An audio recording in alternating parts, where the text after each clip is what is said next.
Good evening class, स्वागत है आपका YouTube channel the guide express पे।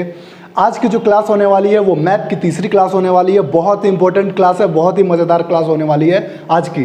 पिछले क्लास में हमने जैसा कि बताया था आपको कि मैप के बारे में मैंने महाद्वीप के बारे में आपको समझाया था, और क्या समझाया था, महासागर के बारे में समझाया था, और थोड़ा सा कुछ चीज़ें बताई थी, बेसिक चीज़ें। ये भी एक्चुअली बेसिक क्लास है ना। अभी हम लोग 3-4 दिन ऐसे ही स्लो तरीके से चलेंगे, लेकिन कुछ टाइम बाद आपको, क्योंकि देखिए अभी स्लो नहीं चलेंगे, अभी स्लो नहीं देखेंगे तो आपको समझ में नहीं आएगा। तो अभी थोड़ा थोड़ा बिल्ड करता हूँ मैं आपको, फिर आगे चल के आप बहुत अच्छे तरीके से समझने लगेंगे मैप। होप जितना पढ़ा रहा हूँ वो तो क्लियर ही होता चल रहा होगा। तो चलिए देरी ना करते हुए आज की क्लास को बढ़ाते हैं। तो आज का जो क्लास है उसमें हमें एशिया के बारे में देखना है। किसके बारे में देखना है? एशिया के बारे में हमें आज के क्लास में देखना है। तो आज मैप की तीसरी क्लास है। थम्स अप करिए और बैठ जाइए पढ़ने। हाँ, और एक काम करिए कि अकेले में बैठ के पढ़िए, है ना। हेडफोन लगा लीजिए, हेडफोन यूज़ करिए, और अकेले में जैसे जैसे जो चीज़ें मैं बोलते जाता हूँ वैसे वैसे आप बोलते चलिए। गारंटी देता हूँ वो चीज़ें आपके एकदम दिमाग में बस जाएगी, दिलो दिमाग में वो चीज़ें बस जाएंगी। चलिए, तो आज की क्लास स्टार्ट करने से पहले मैं कुछ चीज़ें आपको बताना चाहता हूँ कि अगर हम देखेंगे तो ये वर्ल्ड मैप है ना। तो वर्ल्ड मैप है, एशिया है। तो महाद्वीप में एक उप महाद्वीप होता है। आप समझिए, महाद्वीप में एक उप महाद्वीप होता है। वो क्या होता है? जैसे अगर हम देखेंगे एशिया का मैप, देखेंगे यहाँ दिख रहा होगा एशिया का मैप। तो एशिया में ये पाकिस्तान है, ये वाला पार्ट क्या है? पाकिस्तान है ये, ठीक है। देखिए ध्यान से, ये पाकिस्तान है, और ये क्या है? अपना प्यारा भारत। तो एशिया में महाद्वीप में एक उप महाद्वीप है। अब उप महाद्वीप किसको बोलते हैं? तो महाद्वीप का वैसा भाग जो पहाड़ों द्वारा काट दिया गया हो। महाद्वीप का ऐसा भाग जो पहाड़ों के द्वारा काट दिया गया हो उसको हम लोग बोलेंगे उप महाद्वीप। उप महाद्वीप। तो कहने का मतलब है कि उप महाद्वीप का ऐसा भाग है जिसको पहाड़ों ने काट के अलग कर दिया है, लेकिन ये है बेसिकली किसमें? महाद्वीप में। कैसे? थोड़ा सा मैं आपको दिखाना चाहता हूं। देखिए, एक पर्वत है जो पाकिस्तान और अफगानिस्तान का बॉर्डर बनाता है। एक पर्वत है जो पाकिस्तान और अफगानिस्तान का क्या करता है? बॉर्डर बनाता है। यहाँ से कुछ एक पर्वत है जो क्या करता है? पाकिस्तान और अफगानिस्तान का, होप दिख रहा होगा, यहाँ पे एक पर्वत है जो पाकिस्तान और अफगानिस्तान का बॉर्डर बनाता है। ये पाकिस्तान हो गया। तो इसका नाम है हिंदू कुश पर्वत। कौन सा पर्वत? हिंदू कुश पर्वत। आपको पता होगा ये है हिंदू कुश पर्वत। तो हिंदू कुश पर्वत किसकी किसकी सीमा बनाती है? पाकिस्तान की और अफगानिस्तान की। ये चीज़ें क्लियर होनी चाहिए, ये पता होना चाहिए। नहीं पता है तो सुन लीजिए कि अफगानिस्तान और पाकिस्तान के बीच में ये पर्वत खड़ा है ना। किसके किसके बीच में? पाकिस्तान अफगानिस्तान। अब आगे देखते हैं। तो आगे हम देखेंगे तो यहाँ से लेके यहाँ, देखिए यहाँ से लेके यहाँ एक और पर्वत खड़ा है। यहाँ से लेके यहाँ एक और पर्वत खड़ा है, और वो शायद आप जानते होंगे कौन सा पर्वत है। कौन सा पर्वत है? तो हिमालय पर्वत है। तो देखिए ना, यहाँ से ये हिंदू कुश पर्वत काट दिया और इधर से ये हिमालय पर्वत काट दिया, और यहाँ पे एक गांठ बन गया। मतलब एक पहाड़ दूसरे पहाड़ पे चढ़ गया, तो यहाँ वाला जो पार्ट है थोड़ा सा उठ गया। और यहाँ पे है क्या? पामीर का पठार जिसको बोलते हैं। इसको विश्व की छत बोलते हैं। पामीर का पठार कहाँ है? यहाँ है पामीर का पठार। मैं सब पढ़ाऊंगा, अभी सिर्फ देखते चलिए, जो बता रहा हूँ वो उसको समझते चलिए, ठीक है। तो ये वाला पार्ट हिमालय पर्वत, ये इधर से कट गया हिमालय से, चाइना के तरफ से हिमालय से कट गया, और ये अफगानिस्तान के तरफ से हिंदू कुश पर्वत से कट गया। और पता है आपको, जो हिंदू कुश पर्वत है ना, तो इधर वाले जो अरबी, फारसी, तुर्की थे ना, वो उन्होंने क्या बोला कि ये हिंदू कुश पर्वत के इस साइड वाले जितने भी लोग हैं ना, उनको वो लोग हिंदू नाम से पुकारने लगे थे।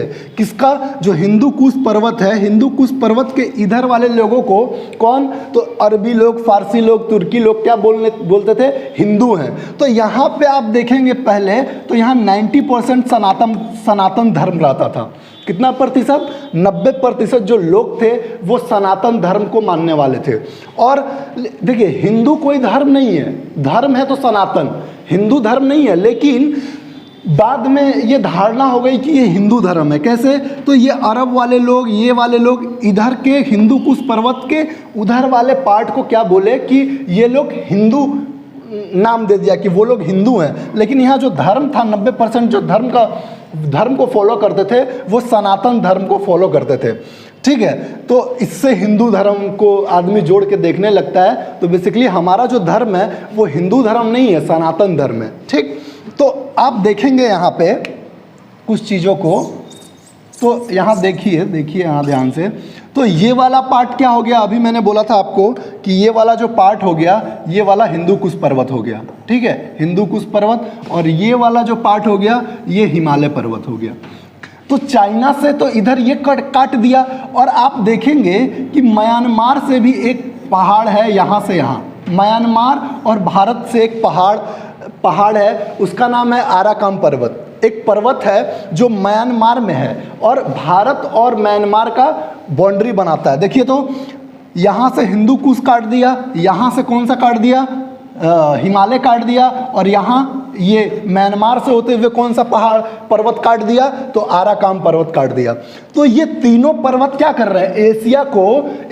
एशिया महाद्वीप से ये तीनों पर्वत अलग कर दे रहे हैं कि नहीं? देखिए, आप ध्यान से देखिए। और इधर देखिए, तो इधर पूरा समुद्र है, तो मतलब ये अलग जैसा नहीं हो गया।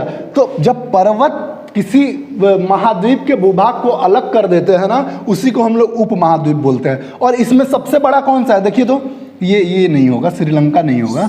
देखिए, यहाँ से यहाँ ये मतलब ये वाला पार्ट हो गया ना, देखिए ये वाला पार्ट। तो आप देखेंगे कि ये एशिया उपमहाद्वीप में सबसे बड़ा कौन सा है? भारत है। इसलिए इसका नाम क्या पड़ गया? भारतीय उपमहाद्वीप। इसको हमें इंडिया को, ये जो रीजन है, ये जो एरिया है, इसको बोला जाता है इंडियन सब कॉन्टिनेंट। क्या बोला जाता है? इंडियन सब कॉन्टिनेंट। इसका मतलब इसको बोला जाता है भारतीय उपमहाद्वीप। अच्छा, अब बात करते हैं कि भारतीय उपमहाद्वीप में कौन कौन से देश आते हैं। तो थोड़ा इसको मिटा देते हैं, फिर देखिए भारतीय उपमहाद्वीप में कौन कौन से देश आएंगे। देखिए, तो यहाँ से यहाँ, ये यहाँ से तो पर्वत था, हिंदू कुश पर्वत, तो ये वाला ऊपर वाला भाग तो कट गया, उधर चला गया। तो कौन आएगा?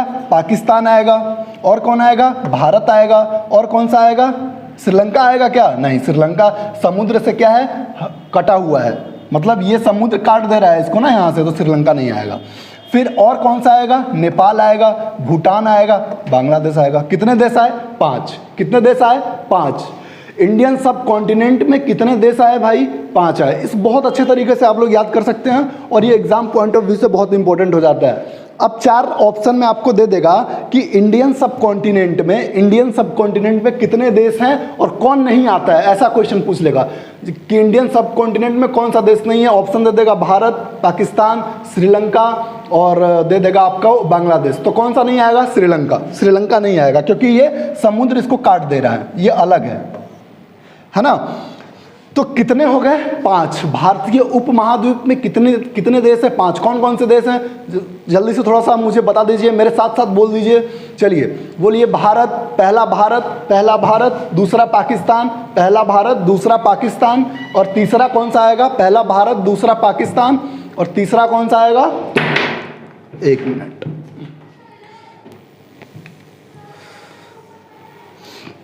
हाँ जी, तो पहला कौन सा? भारत, दूसरा पाकिस्तान, तीसरा नेपाल, चौथा कौन सा? भूटान, और 5वां बांग्लादेश। यहाँ दिख रहा होगा आपको कि पहला भारत हो गया, ये भारत तो दिख ही रहा है, ये वाला क्षेत्र पाकिस्तान हो गया, और फिर अगर यहाँ देखेंगे तो ये वाला क्षेत्र कौन सा हो गया? ये नेपाल हो गया। फिर यहाँ छोटा सा देखेंगे भूटान, और फिर ये वाला क्षेत्र बांग्लादेश। तो कितने हो गए? 5। पहला भारत, दूसरा पाकिस्तान, तीसरा नेपाल, है ना, चौथा भूटान, और 5वां बांग्लादेश। ठीक है, तो कहने का मतलब है कि भारतीय उपमहाद्वीप में ये 5 देश आते हैं: भारत, पाकिस्तान, नेपाल, भूटान, बांग्लादेश। कितना समय लगता है? भारत, पाकिस्तान, नेपाल, भूटान, बांग्लादेश। बस याद कर लेना पांचों। होप याद हो गया होगा। चलिए, तो आगे हम लोग देखते हैं थोड़ा सा चीज़ों को अच्छे से पढ़ना स्टार्ट करते हैं।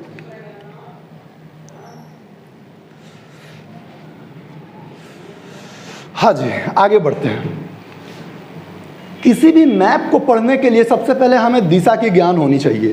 तो अगर हम देखेंगे कि एशिया है ये वाला पार्ट, अगर हम देखेंगे तो ये वाला ईस्ट होता है, बिल्कुल, ये नॉर्थ होता है, बिल्कुल, ये वेस्ट होता है और ये साउथ होता है। तो हम सबसे पहले साउथ वाले पार्ट को पढ़ना स्टार्ट करेंगे। क्या करेंगे? साउथ में जितने भी कंट्री है ना उसको पढ़ना स्टार्ट करेंगे सबसे पहले। तो देखते हैं, सबसे पहले साउथ कंट्रियों को स्टार्ट करते हैं और बहुत ही इंटरेस्टिंग होगा यार। मतलब आपको क्लास करने के बाद ये ज़रूरत नहीं पड़ेगी, इतनी तक ज़रूरत नहीं पड़ेगी कि आपको कोई चीज़ रटना है, ये साथ साथ मेरे बोलते चलिए याद हो जाएगा। कितना समय लगता है? 1 सेकंड लगता है। भारत, पाकिस्तान, नेपाल, भूटान, बांग्लादेश, बस सब भारतीय सब कॉन्टिनेंट में आते हैं। और एक चीज़ और, अभी मैं देश स्टार्ट करूँगा पढ़ाना, तो आपको क्या करना है कि देश और देश के साथ साथ उसकी राजधानी और उसकी मुद्रा, ये चीज़ें आपको साथ साथ पढ़ते चलना है, देखते चलना है, ठीक है। तो सबसे पहले देखिए, अगर हम दक्षिण की बात करते हैं, अगर हम दक्षिण की बात करते हैं तो ये वाला पार्ट आएगा, है ना, यहाँ से यहाँ आएगा। देखिए, थोड़ा सा देखिए। तो एक चीज़ था कि कुछ देशों ने क्या किया कि अपने सहूलियत के लिए, अपने क्षेत्रीय सहयोग के लिए, आपसी सहयोग के लिए कुछ संगठन को बनाया, है ना। जो दक्षिण एशियाई के देश थे वो आपसी सहयोग के लिए एक संगठन बनाया। वो कौन सा संगठन था? तो वो था south Asian association for regional corporation, ठीक है। और ये संगठन कब अस्तित्व में आया? तो ये संगठन 8 दिसंबर 1985 को अस्तित्व में आया। और जब ये अस्तित्व में आया तो उस समय इसमें देशों की जो संख्या थी वो कितनी थी? 7 थी। इस बात को आप याद रखिएगा, ठीक है। तो दक्षिण एशियाई देश क्या किए कि एक आपसी सहयोग के लिए, मतलब जैसे स्वास्थ्य पे, शिक्षा पे, मतलब जो दक्षिण के देश हैं वो आपसी अपना सहयोग करना चाहते थे, ट्रेड करना चाहते थे आपस में। तो वो 9 क्षेत्रों में अपने विकास के लिए, अपने क्षेत्रीय सहयोग के लिए एक संगठन बनाया जिसका नाम रखा south Asia association for regional cooperation. Clear है? तो इसका जो शॉर्ट फॉर्म निकल के आया, साउथ से एस, एशियन से ए, और उसके बाद एसोसिएशन से ए, और रीजनल से आर, और फिर कॉरपोरेशन से सी, कोऑपरेशन से सी। तो निकल के आया एक नाम सार्क, ठीक है, एक नाम निकल के आया सार्क। तो सार्क आपने सुना होगा। तो अगर पूछ ले सार्क की स्थापना कब हुई, तो 8 दिसंबर 1985। देखिए यहाँ हमारा हिस्ट्री भी क्लियर होते चल रहा है। मतलब जो ये बहुत सारे क्वेश्चन आते हैं भाई, करंट वाला क्वेश्चन है कि बहुत बार पूछा है कि जब सार्क बना था तो देश कितने थे? 7 देश थे। लेकिन भारत के सहयोग से 2007 में एक और देश को जोड़ दिया गया, और वो देश कौन सा था? अफगानिस्तान,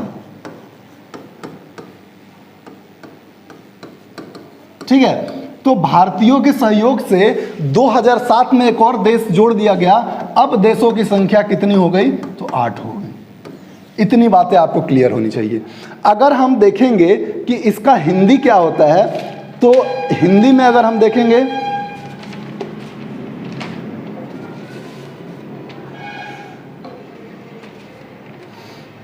तो देखिए, हिंदी अगर देखेंगे तो साउथ एशियन, है ना, तो दक्षिण एशियाई क्षेत्र सहयोग संगठन। इसका अगर हिंदी देखेंगे तो दक्षिण एशियाई क्षेत्रीय सहयोग संगठन, और हिंदी में इसको बोला जाता है दक्षेस,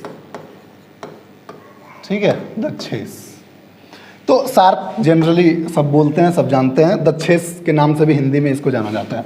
तो दक्षेस में कितने देश हैं? 8 देश हैं। तो मतलब हम लोग ऐसे ऐसे करके एशिया को निपटा डालेंगे। अभी आसियान कंट्री के बारे में भी देखेंगे, अभी सार्क कंट्री के बारे में 8 देखते हैं, और मैं क्लास ख़त्म होने के बाद देखिए आपके ज़बान पे होगा ये सब चीज़ें। चलिए, तो मतलब ये इसमें कुछ चीज़ें इंपॉर्टेंट है, उसको याद रखना है कि मतलब इसका स्थापना कब हुआ था, तो 8 दिसंबर 1985। 2007 में भारत के सहयोग से एक और देश को जोड़ा गया, उसका नाम क्या था, अफगानिस्तान। और ये संगठन किस लिए बना था, तो आपसी सहयोग के लिए बना था। मतलब शिक्षा पे, स्वास्थ्य पे, व्यापार करने के लिए, आपसी सहयोग बढ़ाने के लिए इस संगठन को बनाया गया था। चलिए अब आते हैं हम लोग अपने मैप पे। तो जैसा कि देखें आपने देखा कि कुछ दक्षिण एशियाई देश मिलके एक क्या बना लिए, एक क्षेत्रीय सहयोग संगठन का निर्माण किया। और उस क्षेत्रीय सहयोग संगठन में 8 देश थे। कौन कौन से थे, तो पहला नंबर का जो देश था वो था मालदीव। और मालदीव कहाँ है, भारत के कुछ यहाँ पे है। कहाँ है, भारत के कुछ यहाँ पे है मालदीव। ठीक है, मालदीव पहले नंबर पे कौन सा है, यहाँ है मालदीव। दिख रहा होगा आपको, अगर नहीं दिख रहा पेन दूसरा यूज कर लेते हैं।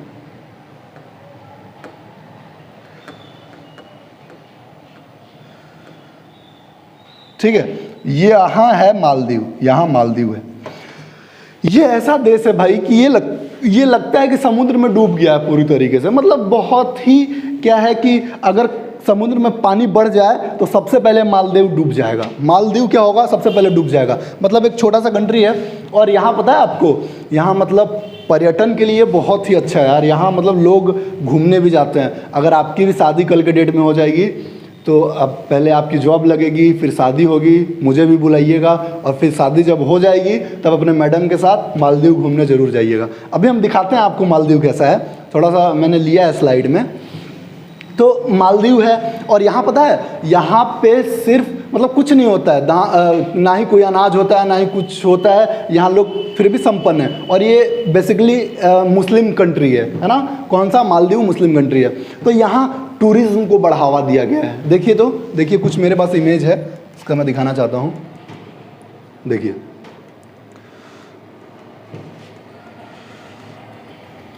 देखिए कुछ यहाँ पे है मालदीव, है ना, यहाँ पे करके यहीं है, कहीं आसपास है मालदीव। और देखिए यहाँ कुछ ऐसा घर मिलेगा आपको, कितना मस्त है ना। देखिए मतलब पानी में घर है, ये घर वर कहाँ है, पानी में। देखिए ना कितना, मतलब यही है मालदीव। ऐसा ही छोटा छोटा लैंड पे है। अगर ये पानी बढ़ जाएगा तो ये सब डूब जाएगा, सब तुरंत डूब जाएगा। देखिए मालदीव जाइएगा तो आपको ऐसे ही घर मिलेगा, है ना। आप अपनी मैडम के साथ जाइए और वहाँ मतलब एंजॉय करिए, फिशिंग करिए। यहाँ छोटा छोटा स्विमिंग पूल है और मतलब बहुत ही अच्छा है यार। यहाँ पैसा भी उतना आपका खर्च नहीं होगा क्योंकि उतना खर्चीला भी कंट्री नहीं है। तो और मालदीव बेसिकली भारत के बहुत नज़दीक है, तो वहाँ आप जाके घूम सकते हैं। तो मतलब देखिए ये सब कितने अच्छे घर बने हुए हैं, यही रास्ता है जाने का और साइड साइड में घर बने हुए हैं। तो ये बहुत अच्छा जगह है बिताने के लिए। ठीक है, तो पहले नंबर पे जो देश का नाम आता है वो कौन सा आता है, मालदीव। पहले नंबर पे जो देश का नाम आता है वो आता है मालदीव। तो यहाँ पे थोड़ा सा हम लोग लिखते चलते हैं। तो पहला नंबर है मालदीव, ठीक है, मालदीव। दूसरे नंबर सीक्वेंस में हम लोग याद करेंगे श्रीलंका, श्रीलंका, ठीक है। तीसरे नंबर की बात करें, चलिए तीसरे नंबर की बाद में बात करेंगे, पहले दूसरे नंबर देखते हैं। तो पहला हो गया मालदीव, दूसरा हो गया कौन सा, श्रीलंका। दूसरा श्रीलंका, मतलब जो सार्क कंट्रियां हैं 8 उनके बारे में बता रहा हूँ। पहले नंबर पे मालदीव, दूसरे नंबर पे श्रीलंका। श्रीलंका तो पता ही होगा यार, जो हमारे सीता जी को रावण अपहरण करके कहाँ ले गया था, श्रीलंका ले गया था। और अशोक अपने पुत्र राहुल और संघमित्रा को कहाँ भेजा था, श्रीलंका में भेजा था। तो ये है श्रीलंका। तो पहले नंबर पे याद हो गया, पहले नंबर पे मालदीव, दूसरे नंबर पे श्रीलंका और तीसरे नंबर पे अपना प्यारा भारत। तीसरे नंबर पे कौन सा आ गया, भारत। तीसरे नंबर पे कौन सा, भारत। तो याद हो गया मालदीव, श्रीलंका, भारत, मालदीव, श्रीलंका, भारत, बस। चौथे नंबर पे कौन सा, तो ये भिखारी पाकिस्तान। चौथे नंबर पे कौन सा, पाकिस्तान। चौथे नंबर पे कौन सा, पाकिस्तान। पांचवें नंबर पे अफगानिस्तान। अफगानिस्तान को कब जोड़ा गया, 2007 में। अफगानिस्तान को भारत के सहयोग पे, मतलब भारत के विचार पे इसको जोड़ दिया गया सार्क में। कब, 2007 में, शायद 14वां शिखर सम्मेलन था, उसी में जोड़ा गया। ठीक है, तो कितने याद हो गए हमको, 5। पहला मालदीव, दूसरा श्रीलंका, तीसरा भारत, चौथा पाकिस्तान, पांचवा अफगानिस्तान। और अफगानिस्तान के संबंध भारत से अच्छे हैं, है ना, क्योंकि अफगानिस्तान का संबंध पाकिस्तान से खराब है और भारत का जो संबंध है अफगानिस्तान से वो बहुत अच्छा है। ठीक है, तो 5 हो गए, मालदीव, श्रीलंका, भारत, पाकिस्तान, अफगानिस्तान। और छठे नंबर का जो है वो है नेपाल। यहां देखिए, ये है नेपाल, छठे नंबर पे नेपाल। ये है छोटा सा नेपाल, ठीक है, नेपाल छठे नंबर पे नेपाल। 7वें नंबर पे देखेंगे तो यहां एक छोटी सी कंट्री है भूटान। छठे नंबर पे 7वें नंबर पे भूटान, ये है भूटान।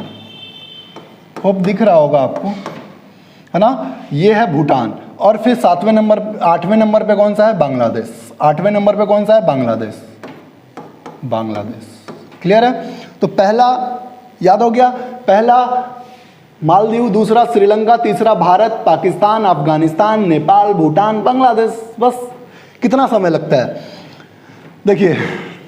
देखिए याद करने का तरीका, सबसे पहले आंख अपना बंद करिए और फिर सोचिए, नीचे मालदीव, श्रीलंका, भारत, पाकिस्तान, अफगानिस्तान, फिर इधर आए नेपाल, फिर उसके बाद भूटान, फिर उसके नीचे बांग्लादेश। तो याद हो गया? फिर से याद करते हैं, एक बार देखते हैं। मालदीव नीचे, उसके बगल में श्रीलंका, फिर भारत, फिर उसके बगल में पाकिस्तान, फिर उसके बगल में अफगानिस्तान, फिर इधर आएंगे नेपाल, फिर उसके बगल में भूटान और फिर नीचे बांग्लादेश। बस इतना सा बात है। कितना समय लगता है? देखिए तो मालदीव, श्रीलंका, भारत, पाकिस्तान, अफगानिस्तान और नेपाल, भूटान, बांग्लादेश। बस इतना समय लगता है, 2 सेकंड का समय लगेगा। तो मालदीव, श्रीलंका, भारत, पाकिस्तान, अफगानिस्तान, नेपाल, भूटान, बांग्लादेश, बस इतना ही समय लगना है। और साथ में मेरे इसकी राजधानी और मुद्रा याद होनी चाहिए। तो जनरली याद ही है, मालदीव की राजधानी क्या है? माले, उसका जो करेंसी है वो क्या है? रुपया। श्रीलंका का जो राजधानी है पहले कोलंबो था, लेकिन अब कौन सा है? श्री जयवर्धनेपुरे कोट्टे। और उससे सबसे प्राचीन में अगर हम देखेंगे श्रीलंका की राजधानी क्या थी, तो वो थी अनुराधापुर। और अनुराधापुर किसकी राजधानी थी? कभी कभी एग्जाम में पूछ देता है कि पहले अनुराधापुर किसकी राजधानी थी, तो किसकी राजधानी थी? श्रीलंका। ठीक है, तो मेरे साथ साथ एक बार फिर से बोल दीजिए, मालदीव, श्रीलंका, भारत, पाकिस्तान, अफगानिस्तान, नेपाल, भूटान, बांग्लादेश। बस क्लियर, बहुत अच्छे। चलिए अब आगे देखते हैं थोड़ा सा हम लोग, अब थोड़ा सा चीज़ों को समझते चलते हैं। तो ये वाला चीज़ तो हो गया मालदीव देख लिया आपने। अब सेकंड नंबर पे आता है श्रीलंका। तो श्रीलंका का जो मुद्रा है वो कौन सा है? रुपया, है ना, वहाँ श्रीलंकाई रुपया चलता है। ठीक है, भारत के बारे में तो पता ही है आपको कि भारत की राजधानी क्या है? नई दिल्ली, करेंसी क्या है? रुपया। पाकिस्तान का राजधानी कहाँ है? इस्लामाबाद, और इसकी करेंसी क्या है? रुपया। पाकिस्तान की राजधानी इस्लामाबाद, सबको पता है। और अफगानिस्तान की राजधानी काबुल, और इसका जो करेंसी है वो क्या है? अफगानी, है ना। यहाँ जो करेंसी चलती है वो कौन सी चलती है? अफगानी। इस चीज़ को याद रखिएगा। फिर अगर हम देखेंगे नेपाल, तो नेपाल की राजधानी काठमांडू। और सार्क जो संगठन है 8 देशों का, उसका मुख्यालय कहाँ है? काठमांडू में। सार्क का मुख्यालय कहाँ है? काठमांडू में। सार्क का गठन कब हुआ था? 8 दिसंबर 1985। ये सब चीज़ें एकदम घोर के पी जाओ यार, पी जाओ। चलो नेक्स्ट, भूटान, इसकी राजधानी है थिम्पू न्यूगल्ट्रम, है ना। इसकी जो मुद्रा है इसको याद रखिएगा, इंपॉर्टेंट है, न्यूगल्ट्रम। ठीक, न्यूगल्ट्रम। और इसकी राजधानी कौन सी है? थिम्पू। 8वें नंबर पे कौन सा आता है? बांग्लादेश, राजधानी ढाका, मुद्रा क्या है? टाका। क्लियर है? इतनी बातें क्लियर होगी। चलिए अब देखिए, अब चीज़ों को हमने पढ़ लिया बहुत अच्छे तरीके से, मतलब याद तो कर लिया, लेकिन क्या होता है कि कभी कभी हमारे दिमाग से निकल जाएगा। तो निकल जाएगा, उसके लिए हम क्या करते हैं कि अब चीज़ों को थोड़ा अच्छे तरीके से समझते हैं। जैसे मालदीव के बारे में, श्रीलंका के बारे में, फिर भारत के बारे में मैं बताऊंगा, फिर पाकिस्तान के बारे में भी बताऊंगा, फिर अफगानिस्तान के बारे में, मतलब कुछ चीज़ें बताऊंगा जो कि आपके दिमाग पे बना रहा है। और एक चीज़ और भाई, कि याद करिएगा तो आप सीक्वेंस में याद करिएगा, है ना। अगर आप सीक्वेंस तोड़ेंगे ना तो भूल जाएंगे। अगर आप नेपाल, भूटान, बांग्लादेश करते रह जाएंगे तो भूल जाएंगे। सीक्वेंस में याद रहेगा तो जल्दी से आप बोल जाएंगे मालदीव, श्रीलंका, भारत, पाकिस्तान, अफगानिस्तान, नेपाल, भूटान और बांग्लादेश। तो मतलब सीक्वेंस में आपको याद रखना है, ठीक है। चलिए आगे देखते हैं। तो आपको बता ही दिया कि मालदीव क्या है। मालदीव में देखेंगे तो सबसे अर्निंग का जो जरिया है वो क्या है कि लोग वहाँ आते हैं, है ना, तो वहाँ से वो अर्निंग करते हैं। अब थोड़ा सा श्रीलंका के बारे में बात कर लेते हैं।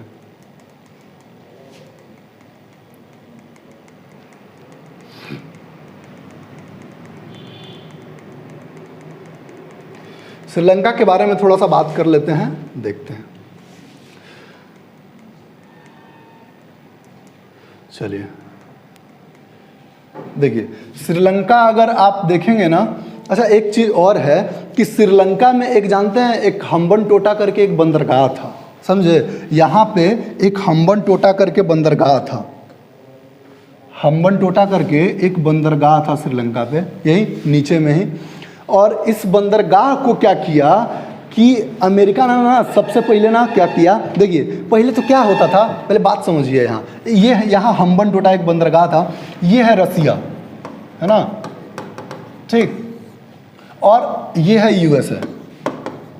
जब वर्ल्ड वार फर्स्ट और वर्ल्ड सेकेंड जब वर्ल्ड वार समाप्त हुआ ना तो शीत युद्ध प्रारंभ हो गया। अच्छा ये कोल्ड वार, शीत युद्ध क्या होता है बेसिकली, इस चीज़ को समझिए थोड़ा सा। तो जैसे ही देखिए, अगर दो कंट्री सीधे सीधे अगर ये रसिया और यूएसए सीधे सीधे लड़ जाती है ना, उसको हम लोग बोलेंगे वार, ठीक है।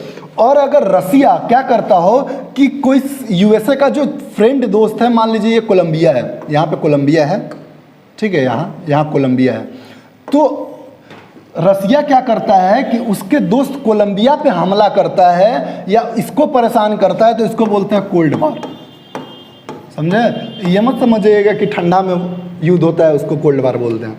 तो रसिया क्या करता है, मतलब रसिया अगर डायरेक्ट यूएसए से हमला करता है तो वो तो वार हो गया, क्योंकि दोनों आपस में दुश्मन है।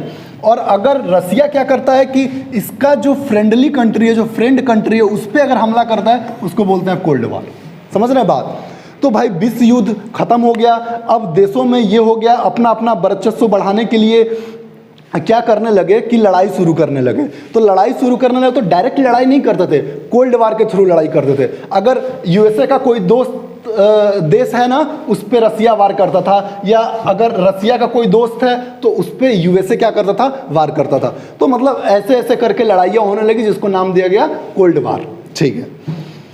तो अब कहानी ये है कि एक बार क्या हुआ कि श्रीलंका, देखिए अब ये यूएसए है ना, तो अब इसकी नज़र क्या, देखिए यहाँ एक चीज़ और समझिए कि ये वाला पार्ट जो होता है ना, हमेशा यहाँ बर्फ़ जमा रहता है। ये तो मैंने पिछले क्लास में भी बताया था कि इस वाले पार्ट में क्या होता है, बर्फ़ जमा रहता है। जब सेकेंड विश्व युद्ध समाप्त हुआ ना, तो अमेरिका वाले बोले ना कि हम पहली दुनिया हैं, तो ये अपना कुछ देशों का मतलब देश का समर्थन लिए और बोले कि हमारे साथ मिल जाओ, हम क्या हैं, पहली दुनिया हैं। और रसिया बोला कि नहीं, हमारे साथ मिलो, हम दूसरी दुनिया हैं। तो मतलब इनमें वर्चस्व की लड़ाई स्टार्ट हो गई, किनमें, रसिया में और यूएसए में।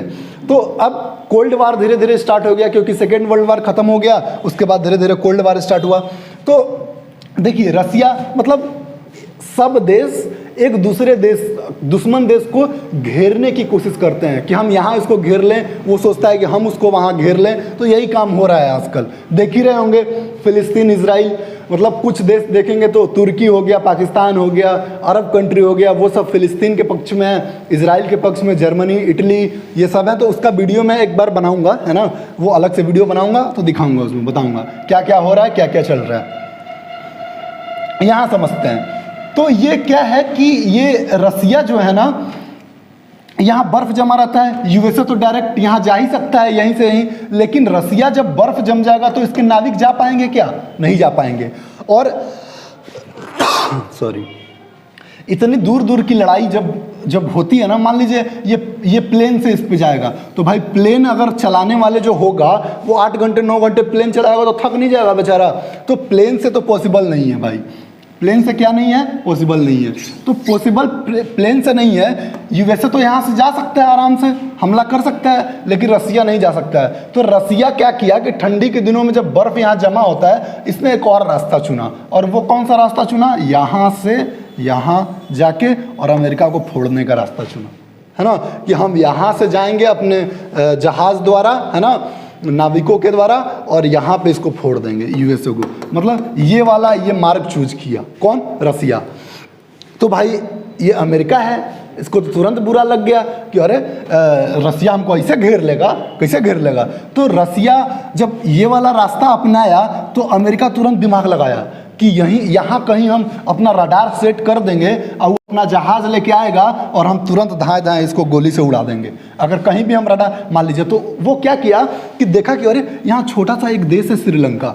अब वो श्रीलंका को क्या करने लगा? खूब पैसा देने लगा, खूब मतलब पैसा देने लगा, जो भी ज़रूरत था सामान था वो भिजवाने लगा, फ्री में ट्रेड करने लगा। तो श्रीलंका वाले अरे परेशान हो गए कि अरे भाई इतना अमेरिका क्यों मेहरबानी दिखा रहा है। तो कुछ दिनों के बाद अपना अमेरिका मुंह खोल दिया, है ना, मुंह खोला और भक्त से बोला कि हमको तुम्हारा एक द्वीप चाहिए। कौन सा? हम्बन टोटा द्वीप चाहिए। हम्बन टोटा यहाँ एक द्वीप है श्रीलंका के नीचे, और वो द्वीप मांग लिया कौन? यूएसए ने मांग लिया।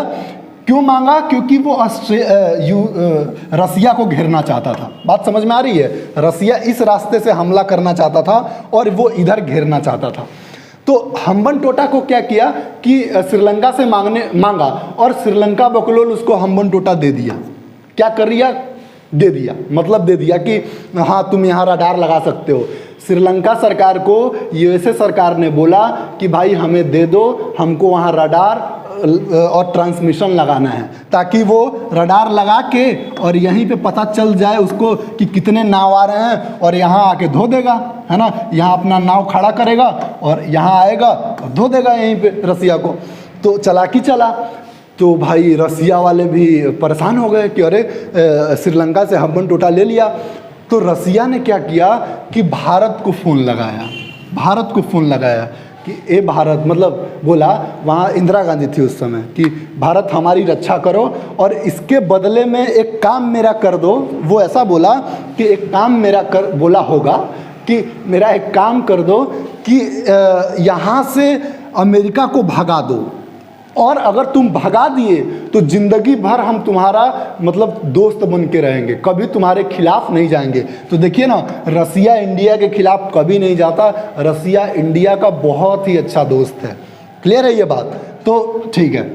तो हुआ क्या कि अब देखिए यहाँ समझिए, हुआ क्या कि यहाँ हम्बन टोटा पे तो वो रडार लगा दिया था अमेरिका चालाकी करके, और यहाँ से धो देता रसिया को। तो इंदिरा गांधी उस समय प्राइम मिनिस्टर थी। रसिया ने बोला कि भाई भारत मेरा मदद करो। तो इंदिरा गांधी ने बोला कि अच्छा ठीक है, ऐसा बात है। तो इंदिरा गांधी ने क्या किया कि श्रीलंका, यहाँ पे देखेंगे अगर भारत का नक्शा ना, तो यहाँ पे एक तमिलनाडु है, ठीक है, नीचे तमिलनाडु है, दिख रहा होगा, नीचे क्या है? तमिलनाडु है। यहाँ पे देखेंगे तो तमिलनाडु है। और यहाँ एक संगठन था जिसका नाम था लिट्टे। एक संगठन था जिसका नाम था लिट्टे, लिबरेशन टाइगर ऑफ तमिल इलम, लिबरेशन टाइगर ऑफ तमिल इलम, इस संगठन का नाम था। और ये मतलब एक तरह से क्या थे कि संगठन था एक तरह से, और इनको हथियार दे के श्रीलंका में भेज दिया। अब बोला कि जाके कहो कि आधा श्रीलंका हमारा है, और गए सब। और श्रीलंका कुछ ऐसा है, देखिए श्रीलंका कुछ कैसा है, देखिए ऐसे करके, और कुछ आंसू की तरह है श्रीलंका, है ना। तो जब यहाँ पहुँचा और बोला कि आधा श्रीलंका हमारा है, कौन? लिट्टे, लिबरेशन टाइगर ऑफ तमिल इलम। और ये कहाँ के थे? तमिलनाडु के थे। अब वहाँ जाके भाई लिट्टे वाले ने इतना मार धाड़, मतलब कम से कम 60 लाख लोग मारे गए। कितने? 60 लाख लोग मारे गए।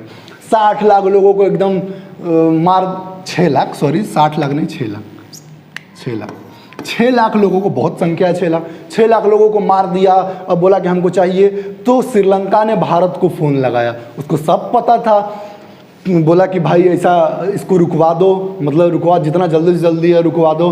और तो भारत ने क्या बोला कि बकलोल तुम जो यूएसए को दिए हो हम्बन टोटा, उसको सबसे पहले वहाँ से यूएसए को भगाओ।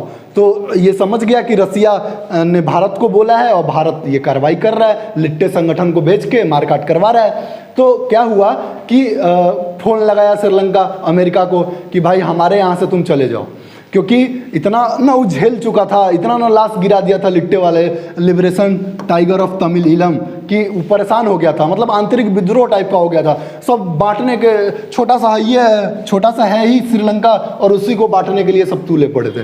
तो समझिए, तो वहाँ से फिर क्या हुआ, श्रीलंका के कहने पे अमेरिका क्या हो गया, चला गया, है ना। तो वहाँ से रडार वडार हट गया, और ये वाला जो अमेरिका का जो रास्ता था अभी भी मतलब है। तो अभी अगर हम नाउ अडेज देखेंगे तो हम्बन टोटा बंदरगाह ने चाइना ने खरीद लिया है। इतना ना कर्जा दे दिया श्रीलंका को कि श्रीलंका को हम्बन टोटा बंदरगाह बेचना पड़ा। तो उस समय की ये कहानी थी, है ना। तो हम्बन टोटा बंदरगाह को भारत ने, मतलब तो अब क्या हो गया कि भारत ने ऐसा काम करवाया लिट्टे संगठन से, तो यूएसए क्या हो गया, भारत का दुश्मन हो गया। तो उस टाइम यूएसए बहुत भारत पे खफा था भाई, बहुत खफा था। अब फिर क्या हुआ कि लिट्टे को ना जब ये लोग इतना अत्याचार करके श्रीलंका में इतना मारे वारे, तो भारत ने क्या किया कि लिट्टे संगठन को ही मरवा दिया। क्या किया, लिट्टे संगठन को मरवा दिया। देखिए भाई, ये राजनीति है, यहाँ कोई अपना नहीं, मतलब भारत ने बनाया उसको और फिर भारत ने उसको मिटा दिया, है ना। तो ये कहानी थी कुछ श्रीलंका की। तो एक बार फिर से देख लेते हैं, सार्क के 8 देश कौन से थे, मालदीव, श्रीलंका, भारत, पाकिस्तान, अफगानिस्तान, नेपाल, भूटान, बांग्लादेश। चलिए अब थोड़ा सा हम आपको कुछ बताना चाहते हैं श्रीलंका के बारे में, थोड़ा सा देखिए, ठीक है। सॉरी, श्रीलंका के बारे में देखिए, तो देखिए अगर हम देखेंगे तो कुछ आंसुओं की तरह है श्रीलंका, है ना, कुछ आंसुओं की तरह ऐसे करके, हाँ ये कुछ ऐसा है श्रीलंका, ठीक है। और यहाँ वाला, यहाँ से यहाँ अगर हम देखेंगे ना तो इसको हम लोग बोलते हैं जाफना, ठीक है। श्रीलंका को एक लाइन विभाजित करती है, ऊपर के भाग को हम लोग क्या बोलते हैं, जाफना। और एक यहाँ पे एक हाईएस्ट पॉइंट है जिसको बोलते हैं पॉइंट पेड्रो, पॉइंट पेड्रो, इस बात को याद रखिएगा। तो मतलब कुछ बेसिक चीज़ें मैं आपको श्रीलंका के बारे में बताना चाहता हूँ, इसको देखिए, ठीक है। और नीचे आएंगे तो यहीं पे कहीं पे हम्बन टोटा बंदरगाह है, ठीक, हम्बन टोटा बंदरगाह,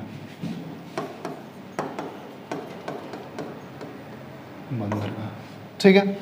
और यहीं से एक दर्रा निकलता है जो जाफना से किसको जोड़ता है, श्रीलंका को जोड़ता है। यहाँ से एक दर्रा निकलता है जो जाफना से क्या करता है, श्रीलंका को जोड़ता है। उसको हम लोग बोलते हैं क्या, एलिफेंटा दर्रा,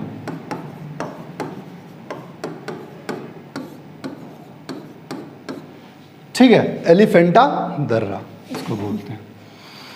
तो कितने चीज़ें देखा आपने, ये श्रीलंका के ऊपर वाले भाग को हम लोग क्या बोलते हैं, जाफना, और श्रीलंका का जो सबसे टॉप का पॉइंट है उसको हम लोग क्या बोलते हैं, पॉइंट पेड्रो, और जो जाफना से श्रीलंका को जोड़ता है उसको हम लोग क्या बोलते हैं, तो जाफना से श्रीलंका को जो दर्रा जोड़ता है उसको हम लोग बोलते हैं एलिफेंटा दर्रा, ठीक है। चलिए बहुत अच्छे, आगे देखते हैं। तो मतलब इतनी चीज़ें आपको याद होनी चाहिए किसके बारे में, श्रीलंका के बारे में। कुछ मुख्य बिंदु है उसको पढ़ते चलेंगे, है ना, आपके एग्जाम पॉइंट ऑफ व्यू से इम्पोर्टेंट है, मैं बताते भी चलूँगा पढ़ाते भी चलूँगा, ठीक है। थोड़ा सा और कहानी पढ़ देखते हैं चीज़ों को। अब जो बारी आई, अब आती है, देखिए, तो अभी मैं बता रहा था ना कि श्रीलंका में लिट्टे को इंदिरा गांधी ने घुसाया और फिर लिट्टे ने पूरा नरसंहार कर दिया श्रीलंका में, और वो देख के श्रीलंका गिड़गिड़ाने लगा यूएसए से कि भाई यहाँ से चले जाओ नहीं तो हमको भारत ले डूबेगा। तो ऐसे करके वहाँ से वो चला गया। फिर रसिया इंडिया का बहुत अच्छा दोस्त बन गया, है ना। तो रसिया क्या हो गया, इंडिया का बहुत अच्छा दोस्त बन गया। फिर क्या हुआ, अमेरिका वालों ने फिर से दिमाग लगाया और क्या किया कि ये नेपाल दिख रहा है आपको, नेपाल, ये नेपाल में क्या किया उसने कि जनरली अगर आप देखेंगे ना तो नेपाल के लोगों में आँख की प्रॉब्लम, आँख खराब होने की प्रॉब्लम बहुत पहले से चलती आ रही है। मतलब वहाँ का जलवायु ही ऐसा है कि वहाँ आँखें बहुत जल्दी खराब हो जाती है। अब अमेरिका ने क्या किया कि बहुत सारे डॉक्टर को, देखिए यहाँ है ना यूएसए, अमेरिका ने क्या किया कि बहुत सारे डॉक्टर को यहाँ नेपाल भेज दिया, ठीक, कि आँख का इलाज हो सके। मतलब डॉक्टर फ्री में भेज दिया, वहाँ मेडिकल कॉलेज बनवाए फ्री में, मतलब ये सब उपकार करने लगा नेपाल पे। तो नेपाल में उस समय राजा हुआ करते थे। तो राजा देख के बोले कि भाई अमेरिका तुम इतना हमारे पे क्यों उपकार कर रहे हो। तो अमेरिका अपना फिर मुंह खोला और बक से बोल दिया कि हमको एक तुम ना नेपाल एयरपोर्ट दे दो। तो ये बकलोल नेपाल क्या किया कि उसको एक एयरपोर्ट दे दिया। जब एयरपोर्ट दिया तो चाइना वाला गुस्सा आ गया, कह रहा है कि अरे तुम एयरपोर्ट दे दिया नेपाल को, नेपाल यहाँ आ जाएगा, हमारे लिए विपत हो जाएगा। तो चाइना में उस समय एक राष्ट्रपति थे, माओ से तुंग करके एक राष्ट्रपति थे, माओ से तुंग करके एक राष्ट्रपति थे। तो वो क्या किया कि माओवादी नाम का एक संगठन चाइना में घुसा दिया। अब नेपाल में इतना ना मारा सब माओवादी राजा का कुर्सी तक का आफत में आ गया। तो राजा बोले कि भाई देख रहे हैं चाइना हमको मार देगा। तो वो यूएसए से बोला कि भाई तो हम नहीं दे पाएंगे तुमको एयरपोर्ट। तो वहाँ से भी फिर ये जो यूएसए था यहाँ से भी चला गया। तो मतलब ये क्या है सब, ये एक देश दूसरे देश को, अभी क्या हो रहा है, अभी मतलब फिलिस्तीन और इजराइल में हो रहा है। ऐसे ही होते होते सारे कुछ देश फिलिस्तीन की तरफ बटेंगे, कुछ देश इजराइल की तरफ बटेंगे, और हो सकता है कि थर्ड वर्ल्ड वार शुरू हो जाए, लेकिन ऐसा नहीं होगा, समझे। तो मतलब यूएसए ने यहाँ भी चाल चला लेकिन यहाँ भी उसको नहीं मिली। तो फिर यूएसए चाइना पे भी गुस्सा हो गया कि भाई तुमने ऐसा कर दिया। तो यूएसए भारत से, चाइना से और रसिया से तो गुस्सा था ही। तो उस समय की ये कहानी है। तो मतलब हम चीज़ों को क्या करेंगे, देखिए अगर आप पहले दिन कॉलेज जाते हैं, अगर आपको देखना है मतलब किसी चीज़ को याद करना है ना, कोई एक मूवमेंट बनाना है, किसी को आप थप्पड़ मार दो वो चीज़ें याद रहेगी। तो मतलब हम क्या बता रहे हैं आपको, कोई चीज़ श्रीलंका का जाफना बता दिया, है ना, हम्बनटोटा बंदरगाह बता दिया, एलिफेंटा दर्रा बता दिया, पॉइंट पेड्रो बता दिया। तो उस चीज़ को धीरे धीरे रिलेट करके आप सार्क देश के कंट्री को भी याद कर सकते हैं। चलिए ठीक, तो ये बताइए कि हम्बनटोटा बंदरगाह कहाँ है, तो हम्बनटोटा बंदरगाह कहाँ है, श्रीलंका में। तो मतलब हम लोग ऐसे ऐसे कर करके चीज़ों को याद करते चलेंगे। और एक श्रीलंका में एक नदी भी है जो बहुत बड़ी नदी है, श्रीलंका की सबसे बड़ी नदी है, उसको बोला जाता है महाबली गंगा। श्रीलंका की कौन सी नदी है, महाबली गंगा, ठीक है। तो मतलब हमें चीज़ों को धीरे धीरे सीखते चलना है। मतलब एक बाई अगर मैप आपको बहुत ज़्यादा पढ़ा दिया जाए ना तो फिर चीज़ों को आप पढ़ तो लेंगे लेकिन भूलने का भी चांस रहता है। तो आज की जो क्लास थी वो सिर्फ सार्क देश पे थी। और कौन कौन से हैं सार्क देश, देखिए कौन से हैं, शुरू से देखिए, मालदीव, श्रीलंका, भारत, पाकिस्तान, अफगानिस्तान, नेपाल, भूटान, बांग्लादेश, बस ये 8 है। तो आज हमने श्रीलंका के बारे में डिस्कस किया था। अब नेक्स्ट क्लास में थोड़ा सा ये भारत के बारे में तो एक लंबा डिस्कशन होगा, तो वो 10, 15, 20 दिन का वीडियो चलेगा, तो उसमें देखेंगे। फिर हम थोड़ा सा पाकिस्तान के बारे में कल बात करेंगे, अफगानिस्तान के बारे में भी बात करेंगे, नेपाल, भूटान, बांग्लादेश के बारे में भी बात करेंगे। तो आज की क्लास इतना ही रहने देते हैं, फिर नेक्स्ट क्लास में मिलते हैं। Bye bye, take care.